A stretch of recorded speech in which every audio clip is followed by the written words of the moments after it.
വളരെ നാളുകൾക്ക് ശേഷം അമൃത സുരേഷ് ബാല വിവാദങ്ങൾ അല്ലെങ്കിൽ അതിനെക്കുറിച്ചുള്ള സംസാരങ്ങൾ വീണ്ടും തലപൊക്കി തുടങ്ങുകയാണ്.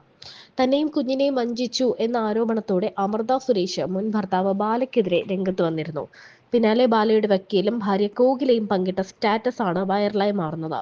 തന്റെ ഭർത്താവിനെതിരെ ഇനിയും മോശമായി പറഞ്ഞാൽ താൻ കേട്ടിരിക്കില്ല എന്ന് മുൻപൊരിക്കൽ കോകില പറഞ്ഞിരുന്നു.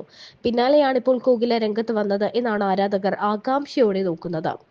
ബാല വിവാഹമോചന കരാറിലെ കോംപ്രമൈസ് എഗ്രിമെന്റിൽ തന്റെ ഒപ്പ് വ്യാജമായിട്ടു, കോടതിയെ തെറ്റിദ്ധരിപ്പിച്ചു, മകളുടെ പേരിലുള്ള ഇൻഷുറൻസ് തുക വരെ പിൻവലിച്ചു എന്നാരോപിച്ചാണ് ബാലയ്ക്കെതിരെ അമൃത പരാതി നൽകിയത്. കരാറിന്റെ 5-ാം പേജ് വ്യാജമായി ഉണ്ടാക്കി, മകളുടെ പേരിലുള്ള ഇൻഷുറൻസിലും തിരിമറി കാണിച്ചു, പ്രീമിയം തുക അടയ്ക്കാതെ വഞ്ചിച്ചു, ഇൻഷുറൻസ് തുക പിൻവലിച്ചു, ബാങ്കിൽ മകൾക്കായി നിക്ഷേപിച്ചിരുന്ന 15 ലക്ഷം പിൻവലിച്ചു, വ്യാജരേഖയുണ്ടാക്കി ബാല കോടതിയെ തെറ്റിദ്ധരിപ്പിച്ചു തുടങ്ങിയ പരാതികളാണ് അമൃത ബാലയ്ക്കെതിരെ നൽകിയത്. പിന്നാലെയാണ് കോകിലയുടെ സ്റ്റാറ്റസ്. സത്യമാണ് വിജയം എന്ന ക്യാപ്ഷനോടെ ബാലയുടെ വക്കീലും രംഗത്ത് വന്നിട്ടുണ്ട്. മോൾക്ക് ആകെപ്പാടെ കൊടുത്തിരിക്കുന്നത് ഒരു ഇൻഷുറൻസ് തുകയും 15 ലക്ഷം രൂപയുമായിരുന്നു. ആ പേജ് തന്നെ കാണാനില്ല. ബാങ്കിൽ വിളിച്ചു ചോദിച്ചപ്പോഴാണ് മനസ്സിലാകുന്നത് ആ ഇൻഷുറൻസ് തുക അടക്കം സറണ്ടർ ചെയ്തു എന്ന്. ഇതൊരു കേസായി മുൻപോട്ട് പോകണം എന്നുണ്ടായിരുന്നില്ല. പക്ഷേ മോൾക്ക് ആകെ കിട്ടുന്ന കുറച്ച് പൈസയാണ്. ആകെ ഡിവോഴ്സിൽ പറഞ്ഞിരിക്കുന്ന തുകയാണ് 15 ലക്ഷം രൂപ.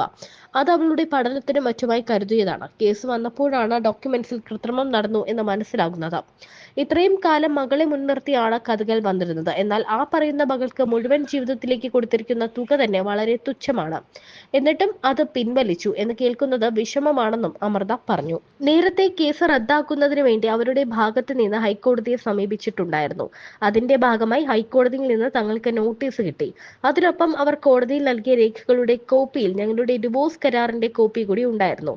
അത് വക്കീലുമായി ചേർന്ന് പരിശോധിച്ചപ്പോൾ അതിൽ ഒരു പേജ് മൊത്തത്തിൽ വേറെയാണെന്ന് മനസ്സിലായി. തന്റെ ഒപ്പടക്കം വേറെയാണ്. മകൾക്ക് ആകെപ്പാടെ കൊടുത്തിരിക്കുന്നത് ഒരു ഇൻഷുറൻസ് പോളിസിയാണ്. അതിനെക്കുറിച്ച് സംസാരിക്കുന്ന ഒരു പേജാണ് അത്. മകൾക്ക് പ്രായപൂർത്തിയായതിനു ശേഷം അവൾക്ക് മാത്രമേ പണം എടുക്കാൻ സാധിക്കൂ എന്നൊക്കെ അതിൽ എഴുതിയിട്ടുള്ളതാണ്. രേഖ പരിശോധിച്ചപ്പോൾ സംഭവം കാണാനില്ല. ആ പേജ് മുഴുവൻ കൃത്രിമമാണ്. സംശയം തോന്നി ബാങ്കിൽ വിളിച്ചു ചോദിച്ചപ്പോഴാണ് അറിഞ്ഞത് ആ ഇൻഷുറൻസ് സറണ്ടർ ചെയ്തതായും പണം പിൻവലിച്ചതായും. ഇതൊരു കേസായി തന്നെ മുന്നോട്ട് പോകണം എന്നാണ് നിയമോപദേശം ലഭിച്ചിരിക്കുന്നത്. കേസിന് ആഗ്രഹിച്ചതല്ല, മകൾക്ക് അവകാശപ്പെട്ടതാണ്. അവൾക്ക് ആകെ കിട്ടുന്ന പൈസയാണ്. അതെടുത്തു എന്ന് പറയുന്നത് വിഷമമുണ്ടാക്കുന്ന കാര്യമാണ്. മകളുടെ പേരിൽ ആകെ 15 ലക്ഷം രൂപയാണ് മുഴുവൻ ജീവിതകാലത്തേക്കുമായി ഡിവോഴ്സ് ഉടമ്പടി പ്രകാരമുള്ളത്. അതല്ലാതെ വേറെ ഒന്നുമില്ല. കല്യാണം, പഠിത്തം എല്ലാത്തിനുമായി 15 ലക്ഷത്തിന്റെ FDയും 1 ലക്ഷം വീതം 7 വർഷത്തേക്കുള്ള ഇൻഷുറൻസ് പോളിസിയുമാണുള്ളത്. ഇദ്ദേഹം പ്രീമിയം അടച്ച റെസിപ്റ്റ് നമുക്ക് തരണം എന്നാണ്. എന്നാൽ ഇത്രയും നാളായി പണം അടയ്ക്കാതിരുന്നിട്ടും ഞങ്ങൾ കേസിന് പോയിട്ടില്ല. കാരണം ഞങ്ങൾക്ക് പണം വേണ്ട, എന്തെങ്കിലും ആകട്ടെ, നമുക്ക് സമാധാനമായിട്ട് ജീവിച്ചാൽ മതി എന്ന് കരുതി പോവുകയായിരുന്നു. ഇത്രയും നാൾ മകളെ പറഞ്ഞുകൊണ്ടായിരുന്നു ഗെയിം നടന്നുകൊണ്ടിരുന്നത്. അവളെ മുൻനിർത്തിക്കൊണ്ടുള്ള കഥകളായിരുന്നു. അതിൽ വരെ കാപട്യമായിരുന്നു ഉണ്ടായിരുന്നത്. അവൾക്ക് അത് കൊടുത്തു, ഇത് കൊടുത്തു എന്നൊക്കെ പറയുമ്പോൾ ആകെ കൊടുത്തിട്ടുള്ളത് ഇൻഷുറൻസ് പോളിസിയിലെ ചെറിയ തുകയാണ്. വളരെ കുറച്ചു പൈസയെ അതിലുണ്ടായിരുന്നുള്ളൂ. അതും എടുത്തു. ശരിക്കും ആ കുഞ്ഞിനെ കൂടി പറ്റിക്കുകയാണ് ചെയ്തിരിക്കുന്നത്.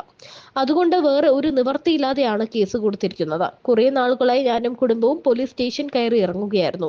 എല്ലാം തീർന്നു എന്ന് കരുതിയിരിക്കുകയായിരുന്നു എല്ലാവരും. എന്നാൽ രേഖകളിൽ ഇത്രയും കള്ളത്തരം കാണിക്കുക എന്നത് ശരിയല്ല. 2022 ഈ പണം എടുത്തിട്ടുണ്ട്. ആ പണത്തിൽ മകളല്ലാതെ വേറെ ആരും തുടരുത് എന്ന് ആ രേഖയിൽ എഴുതിയിട്ടുണ്ടായിരുന്നു. അതാണ് എടുത്തു കളഞ്ഞിരിക്കുന്നത്. നാളെ മകൾ ഇതേക്കുറിച്ച് ചോദിക്കുമ്പോൾ തനിക്ക് ഉത്തരവുണ്ടാകില്ല. കേസ് നടക്കുമ്പോൾ പോലും പണത്തെക്കുറിച്ച് സംസാരിച്ചിട്ടില്ല. പക്ഷേ ഇപ്പോൾ കേസുമായി മുന്നോട്ട് പോയില്ലെങ്കിൽ നാളെ മകളുടെ ഭാവിയെ ബാധിക്കും. തന്നെയും മകളെയും പറ്റിച്ചു എന്നത് മാത്രമല്ല, കോടതിയിൽ തെളിവായി കൊടുക്കുന്ന രേഖയിൽ കള്ളത്തരം കാണിക്കുക, തന്റെ കള്ള ഒപ്പിടുക, ഇതൊക്കെയാണ് ചെയ്തിരിക്കുന്നത്. ഈ എഗ്രിമെന്റിന്റെ വിശ്വാസത്തിലാണ് താൻ ഡിവോഴ്സിൽ നിന്ന് പുറത്തു വന്നത്. തന്നെയും പറ്റിച്ചു, മകളെയും പറ്റിച്ചു, ഇപ്പോൾ കോടതിയെയും പറ്റിച്ചു എന്ന അവസ്ഥയാണ്. ഇത് വിശ്വസിക്കാൻ പറ്റാത്തതും സങ്കടമുള്ളതുമായ കാര്യമാണെന്നാണ് അമൃത പറയുന്നത്.